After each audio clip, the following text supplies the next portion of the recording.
Hi everyone, welcome on board. I guess I'll start off with a standard sit back, relax and enjoy the flight. Right now we are in Tivat airport in Montenegro, and it's one of my favorite airports to fly in and out of. The combination of the high mountains, strong wind gusts, turbulence, and in one case a circling approach always makes for a challenging day and a tricky approach every time. Every landing here is different. After takeoff over the beautiful Bay of Kotor to the left and over the sea to gain a safe altitude before turning left again to cross the mountains. Thankfully our Citation XLS Plus climbs like a homesick angel, so we find ourselves at the safe altitude almost in no time and are turning back in the general direction of Bratislava, the capital of Slovakia, where we have our home base. Now, if you were sitting on the captain's side, you'd be able to see Croatia and the Adriatic Riviera. On my side, you can see Bosnia ahead of us and a good chunk of Serbia to the right-hand side. Most people, when they hear about the Balkans, they always think about Croatia and a nice seaside holiday, enjoying the beaches. However, all the countries have so much to offer. Rich history, although fairly bloody at times. Beautiful countryside, flora, fauna, definitely worth a visit.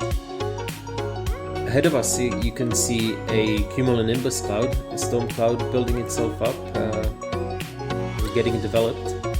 If we were lower right now, we would definitely think about avoiding, which means turning away from the cloud, giving it a wide berth.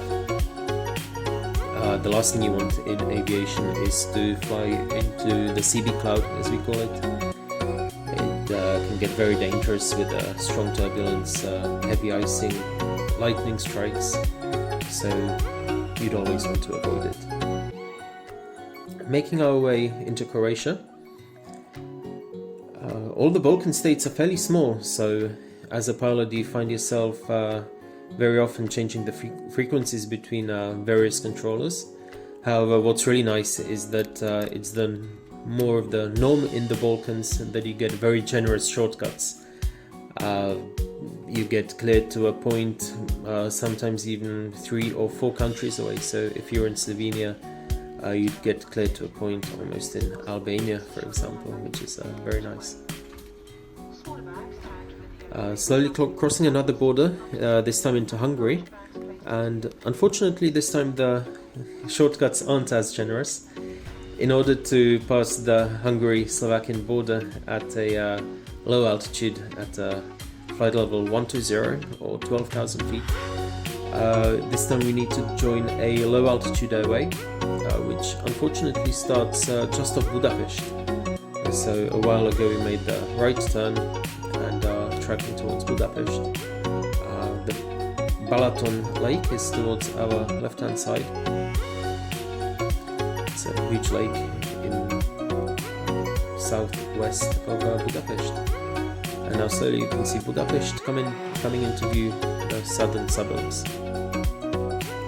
Left turn and we see ourselves making an almost straight-in approach to Bratislava. In a while crossing the Hungary-Slovakian border, you can see the Danube River coming into view on the right-hand side and the border town of Komárno. The town, half of it is on the Slovakian side of the Danube, the other half on the Hungarian side. The scenery right now with the clouds and the sunset is just beautiful. Slowly coming into my favorite part of the flight, the cloud surfing. Always beautiful. Breaking into the clouds and we find ourselves on final for runway 31 in Bratislava. As we get closer to the ground you can see that we are experiencing some turbulence. Nothing safety related, perhaps just a slight discomfort for the passengers. And over the little Danube and landing on runway 31. Vacating via taxiway Delta and taxiing to Apron Charlie, our business aviation apron. Hope you enjoyed the last 5 minutes, and let me know what you want to see in some future videos. Thank you very much, and bye-bye.